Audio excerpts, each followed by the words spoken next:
Your Ginoong Cebu. This costume in celebration of the 500 years of Christianity in the Philippines.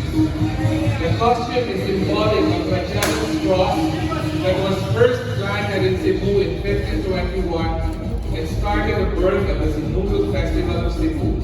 It is a tribute to Magellan's voyage to the Philippines, bringing the miraculous image of the Señor Santo Niño, the patron saint of Cebu.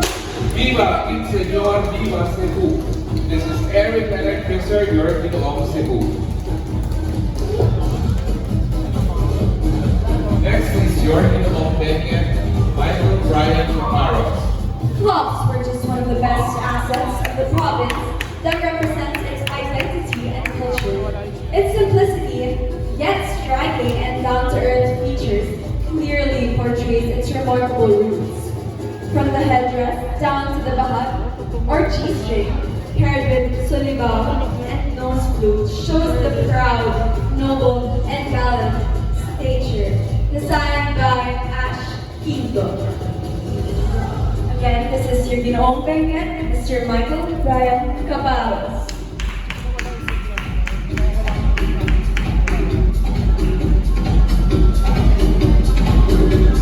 After Ginoong Pageant, we have our Ginoong La Union, Javen Klein Hayar. Ginoong La Union's national costume was inspired to a mandaragat or fisherman to commemorate of his great-grandfather who was known as fisherman in his native town. His costume was made of handmade woven bamboo known as buslo, used to catch fish by wooden beads and seashells.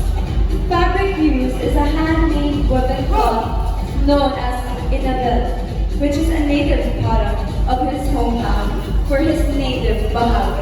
Designer decided to create a detailed and glittered fish made of rubber with spear or sibat made of rattan, showing how province of La Union's richness in natural resources such as variety of fishes. He is not only wearing a provincial costume, but with great purpose and message of loving our oceans and seas. Again, this is Ginoong number 13, La Union, Mr. Javen Hyman. We have now Ginoong Bulacan, Joseph Abdallah. The Prince of Bulacan. The features and kayas represent the majesty and the richness of Bulacanyo culture in this costume. The kayas is a recurring theme in Bulacan fiestas and activities. The feathers are reminiscent of the kayas, the bird whose strength and majesty echoes the Bulacanyo spirit.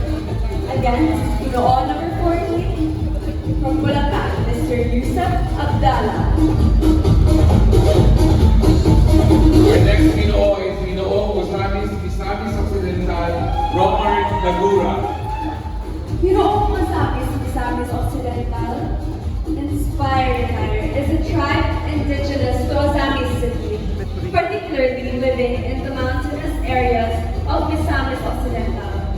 Subanen from word Suba, which means a person or people of the river. Again, this is your Ginoong number 15, Mr. Robert Lagura, representing Ozamis Misamis Occidental. Next in line is your Ginoong from Zambales, Sandy Limas Basa. Ginoong Zambales is wearing a red, beaded, modernized bahag of the Aita, which symbolizes the uniqueness and richness of the culture.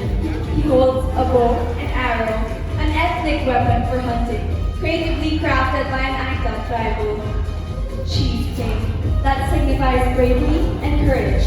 The costume also showcased the sweetest mangroves of the world, as announced by the Guinness Book World Record. Designed by Chris John Flojo, again this is your Ginoong number 16, Mr. Sandy Lim Basa, representing Zambales.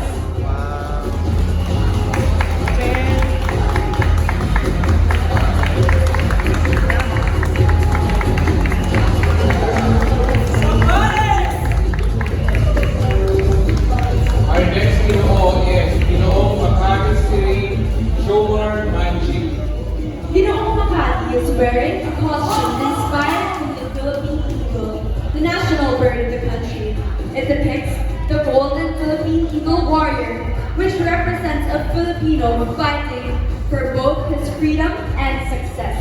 Wearing Edwin Oy, again, this is Ginoong number 17, Mr. Jomar Manchi of Makati.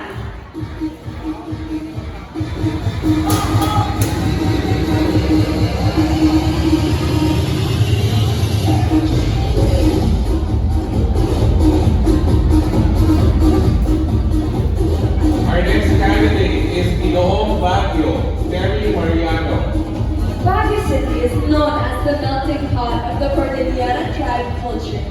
This national costume is inspired by the simplicity and uniqueness of these regarded cultures, which is visible in the material and design without the presence of intricateness. The vest is notable with a tiger grass flower patiently assembled. This garb was also built upon the historic background of Baguio City and of the Cordillera. The G-string is made of bark, which is worn by the indigenous people of Cordillera during the pre-colonial era.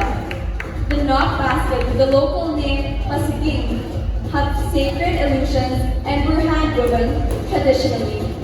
The bundles of manhos, rice, burlap rope, the dried meat or the so-called kitag, and the deer antler attached to the cane accentuated the cultural relevance of the entire costume. Here is Ginoong Pangasinan, Janla Mendones. This elaborate costume is made with mixed of indigenous and modern materials, constructed to a detailed design and embellished with a variety of ethnic accessories. Again, your Ginoong number 19, Mr. John Mendones of Pangasinan.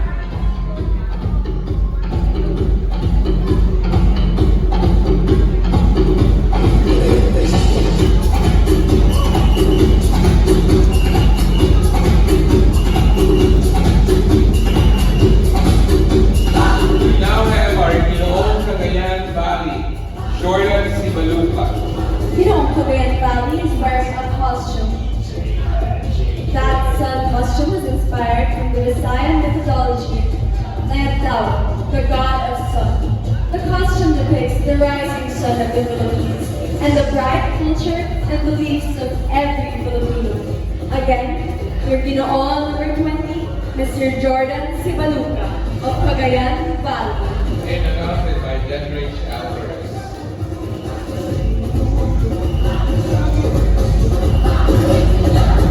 Here is your Ginoong Ifugao, Lynn Robert Kasumpa.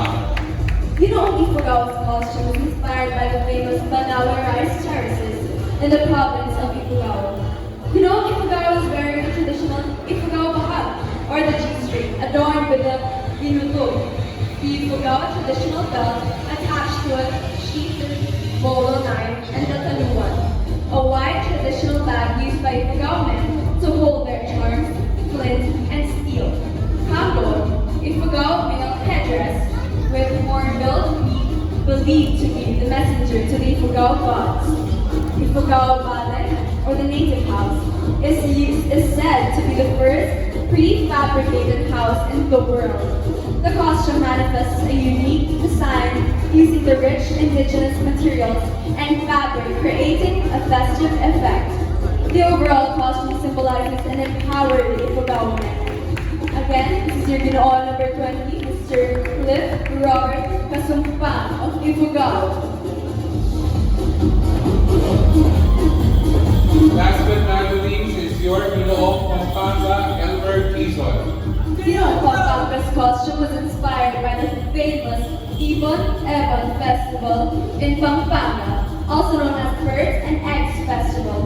This festival is also a celebration of bounty harvest. The main feature of the festival is the migratory and wandering birds, which also depicts his personality as someone who always dreams big and soars high like a bird. Designer is Candy Segovia. Again, this is your Ginoong number 20, Mr. Elmer Quezon